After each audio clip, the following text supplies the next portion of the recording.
সম্প্রতি ফিল্মি স্টাইলে চলন্ত বাস থেকে ডাকাতির সময় ডাকাত দলকে গ্রেফতার করেছে হাইওয়ে পুলিশ শীর্ষক দাবিতে একটি ভিডিও সামাজিক যোগাযোগ মাধ্যমে প্রচার করা হয়েছে।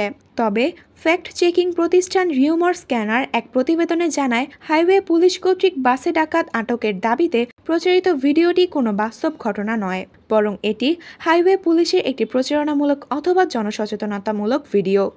এই ঘটনার প্রচারণামূলক ভিডিওটি 2023 সাল থেকে হাইওয়ে পুলিশের ফেসবুক পেজে পাওয়া যাচ্ছে।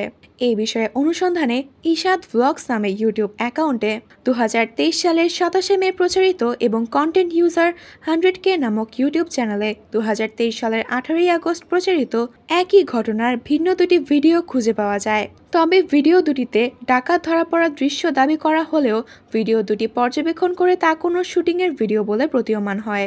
পরবর্তীতে হাইওয়ে পুলিশের ফেসবুক পেজে 2023 সালের 20 আগস্ট হাইওয়ে পুলিশ কুইক রেসপন্সে মাত্র 10 মিনিটে সর্বদা যে কোনো ঘটনাস্থলে পৌঁছে যায় শীর্ষক ক্যাপশনে একটি ভিডিও খুঁজে পাওয়া যায়। ভিডিওটির একটি ফ্রেমের সাথে আলোচিত দাবিতে প্রচারিত একটি ভিডিওর ফ্রেমের সাদৃশ্য পরিলক্ষিত হয়।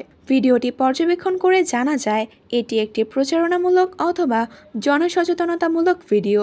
সুতরাং হাইওয়ে পুলিশের পুরনো একটি প্রচারণামূলক অথবা জনসচেতনতামূলক ভিডিওকে সাম্প্রতিক আসল ঘটনার দাবিতে সামাজিক যোগাযোগ মাধ্যমে প্রচার করা হয়েছে, যা বিভ্রান্তিকর।